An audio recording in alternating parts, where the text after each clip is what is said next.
Ya, puji nama Tuhan, Shalom semuanya. Shalom.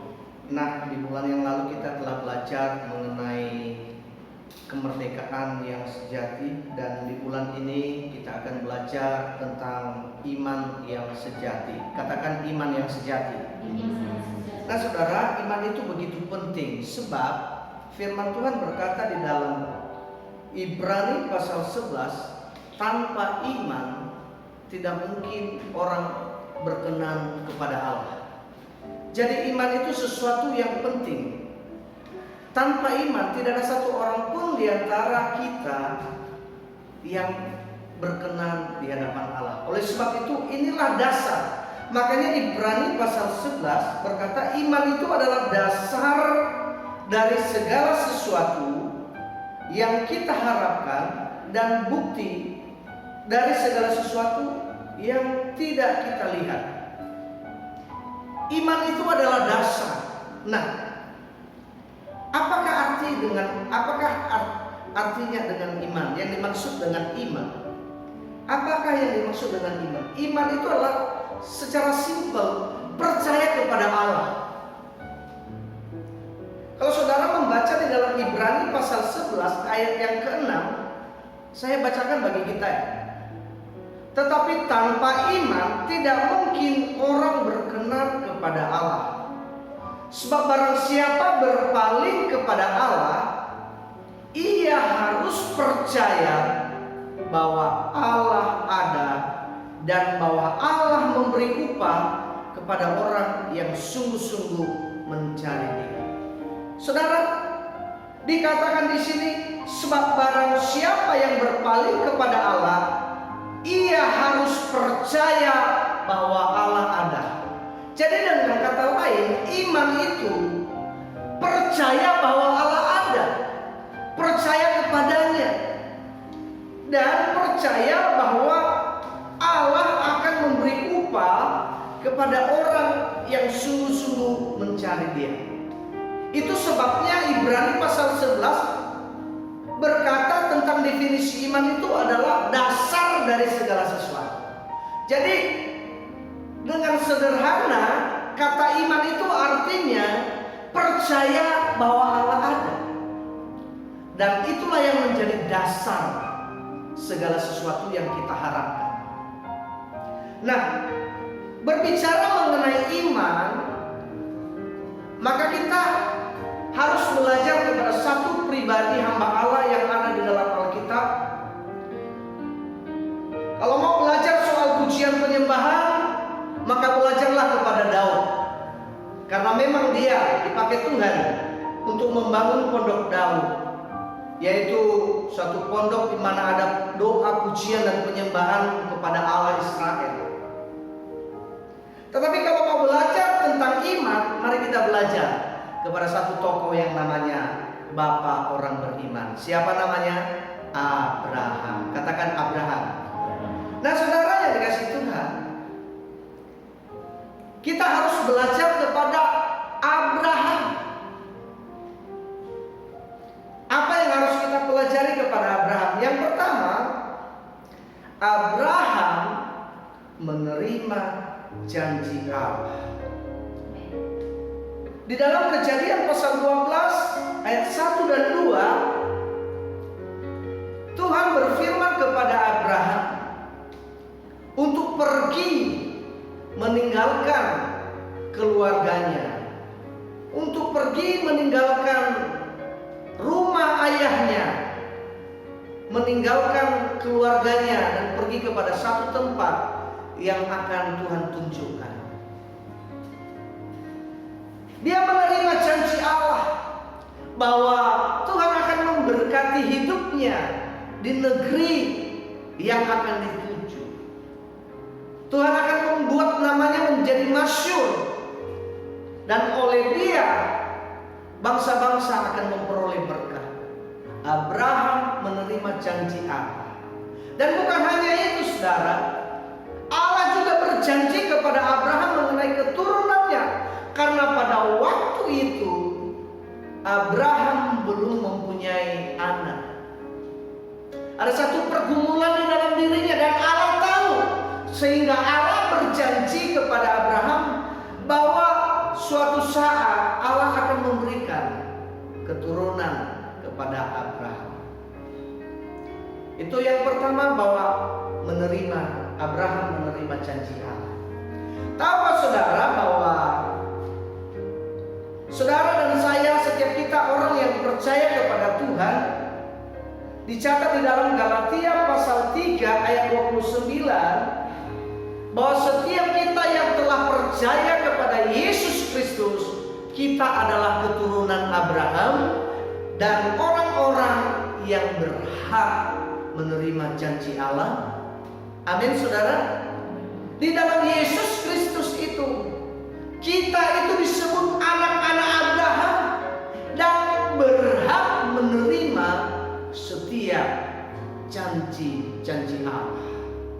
Tahukah saudara bahwa ada banyak ribuan janji Allah di dalam Alkitab? Dari Kejadian sampai Wahyu, ribuan janji Allah di dalam Alkitab ini kepada setiap kita yang percaya.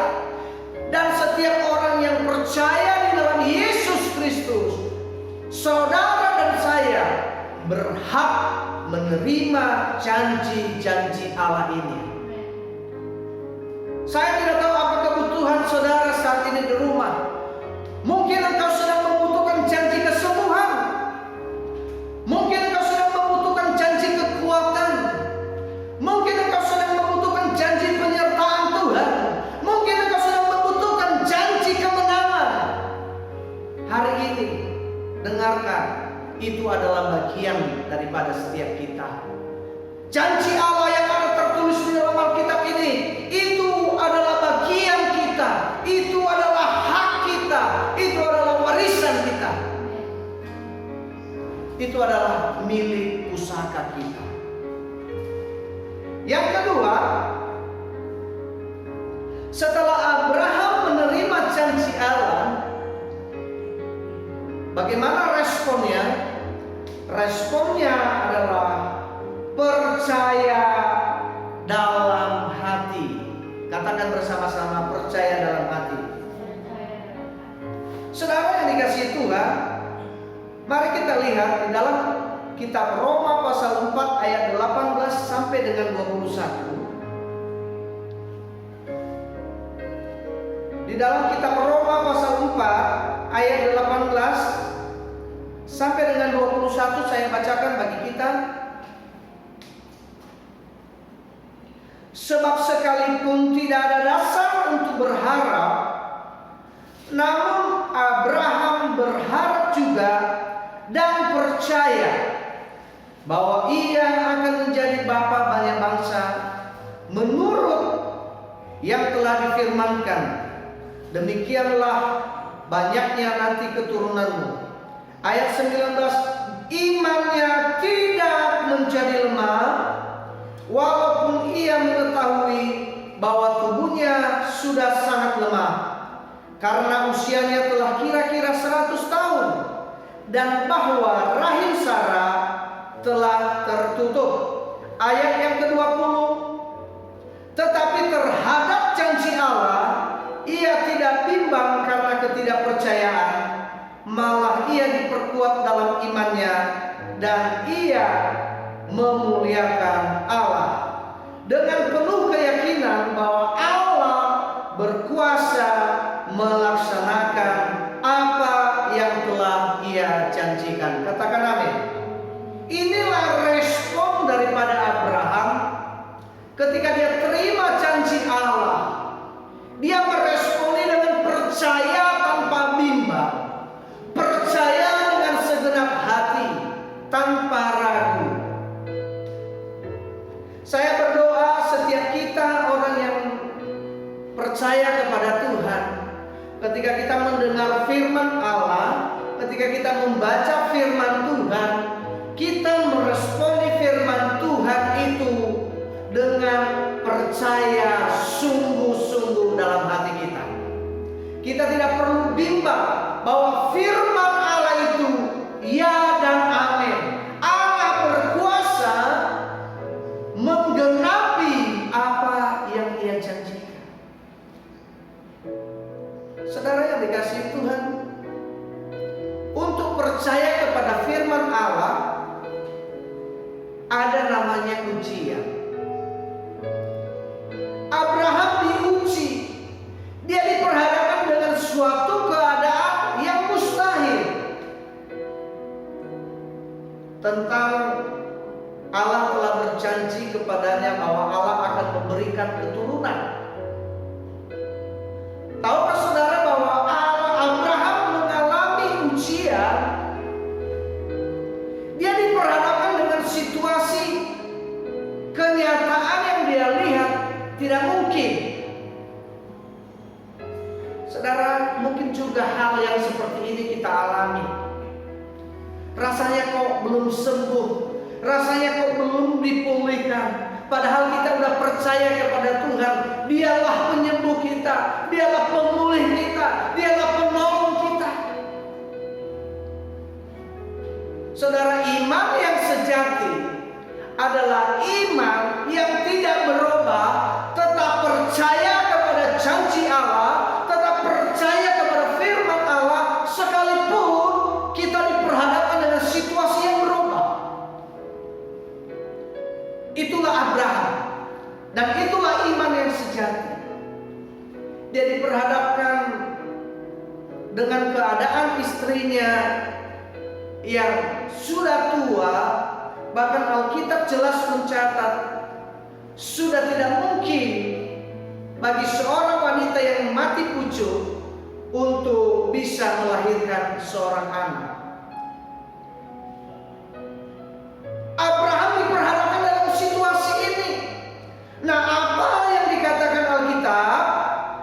Ayat 19 dari Roma pasal 4 berkata, imannya tidak menjadi lemah. Garis bawahi, imannya tidak menjadi lemah. Artinya dia tetap percaya kepada Allah, bahwa Allah sanggup melakukan apa yang telah dia janjikan. Sekalipun dia melihat kenyataan istrinya tidak mungkin lagi melahirkan secara manusia, tetapi iman Abraham tidak goyah. Dia tetap berpegang kepada janji Allah. Dia tetap berpegang kepada ucapan Allah. Apa yang Allah ucapkan, dia percaya, dia pegang itu, dia simpan dalam hati tanpa bimbang. Inilah contohnya iman yang sejati, iman yang tidak tergantung keadaan. Walaupun keadaan di sekeliling kita berubah, walaupun di sekeliling kita berubah, tetapi kita tetap percaya kepada Tuhan. Katakan amin. Seperti yang dikatakan di dalam Habakuk pasal yang ketiga ayat 17. Mari kita buka saudara, Habakuk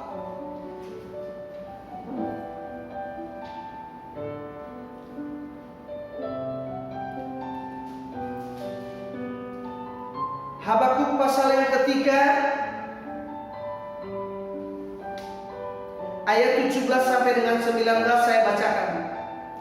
Sekalipun pohon ara tidak berbunga, pohon anggur tidak berbuah, hasil pohon zaitun mengecewakan, sekalipun ladang-ladang tidak menghasilkan bahan makanan, kambing domba terhalau dari kurungan, dan tidak ada lembu sapi dalam kandang, namun aku akan bersorak-sorak di dalam Tuhan, beria-ria di dalam Allah yang menyelamatkan aku. Allah Tuhanku itu kekuatanku. Ia membuat kakiku seperti kaki rusa. Ia membiarkan aku berjejak di bukit-bukitku. Saudara yang dikasihi Tuhan, inilah iman yang sejati. Inilah iman yang diinginkan Tuhan kita miliki. Seperti iman Abraham tidak berubah ketika dia diperhadapkan dengan situasi yang mustahil. Dia tetap percaya kepada janji Allah. Dia tetap berpegang kepada janji Allah. Habakuk pasal 3 ayat 17 berkata, sekalipun pohon ara tidak berbunga, pohon anggur tidak berbuah, hasil pohon zaitun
kita contoh kepada Abraham.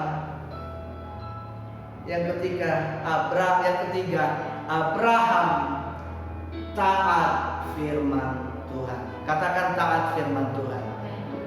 Saudara yang dikasihi Tuhan, ketika Abraham diuji imannya untuk mempersembahkan Ishak setelah Ishak lahir, Allah kembali berfirman kepada Abraham, Abraham, persembahkan anakmu itu menjadi korban bakaran.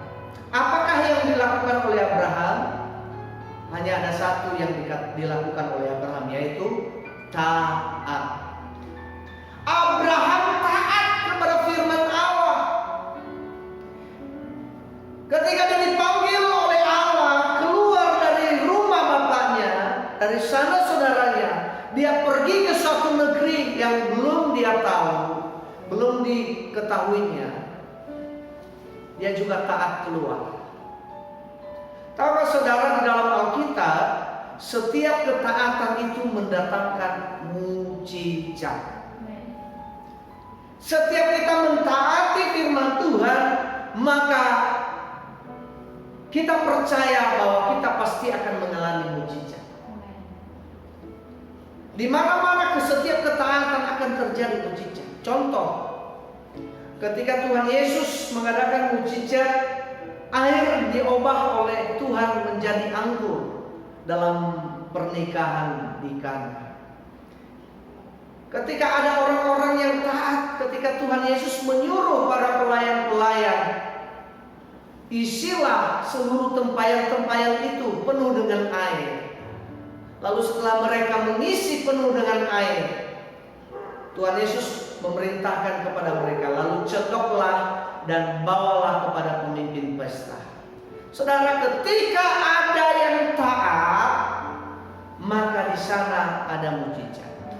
Ketika kita hidup taat melakukan firman Tuhan, percayalah kita akan mengalami mujizat. Kita akan mengalami janji Tuhan.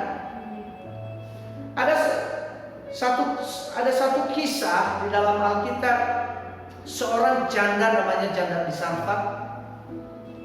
Dia dihampiri oleh seorang nabi, dan nabi itu berkata kepada perempuan di Sarfat itu, buatlah kepada saya sepotong roti. Lalu janda ini berkata, tidak ada lagi, hanya sedikit tepung di dalam tempayan, hanya sedikit dan sedikit minyak. Sudah tidak ada lagi. Lalu firman Tuhan melalui nabi itu berkata kepada janda, buatlah lebih dahulu kepadaku, dan setelah itu nanti kamu buat untuk ibu dan untuk anak ibu. Apa yang dilakukan oleh janda di Sarfat ini? Ketika dia dengar firman Allah yang disampaikan oleh nabi itu, dia taat. Ketika dia taat, tahukah saudara apa yang terjadi? Ketika dia mentaati itu, dia memberi terlebih dahulu, dia membuat roti itu terlebih dahulu kepada nabi itu. Tahukah saudara, mujizat terjadi. Tepung di dalam tempayan tidak akan habis sampai Tuhan memberikan hujan untuk memberkati bumi kembali. Saudara, kalau saudara mau melihat mujizat di masa-masa pandemi ini, kalau engkau mau melihat tangan Tuhan menolong saudara, tidak ada alasan untuk tidak taat. Kita harus taat kepada firman Allah. Kita harus melakukan firman Allah supaya kita bisa melihat mujizat dalam situasi pandemi yang seperti ini. Doa saya, kita meneladani teladan Abraham. Kita belajar kepada Abraham sebagai bapak orang yang beriman. Abraham telah memberikan kita teladan. Kita harus percaya kepada firman Allah. Setelah kita terima janji Allah, kita percaya dan kita harus taat. Ketika kita taat, maka di sana ada kemuliaan Tuhan, di sana ada mujizat Tuhan. Doa saya, seluruh umat Tuhan yang mendengar firman Tuhan ini di rumah, dimanapun saudara, saudara tetap taat di masa-masa sulit ini, sebab ketaatan itu mendatangkan mujizat. Sebab iman tanpa ketaatan itu pada hakikatnya mati. Iman tanpa perbuatan pada hakikatnya mati. Doa saya, pesan yang singkat ini kita boleh menangkapnya dan kita boleh taat melakukan firman Tuhan. Saya mau berdoa buat saudara, arahkan tanganmu di layar televisi, di layar handphone saudara.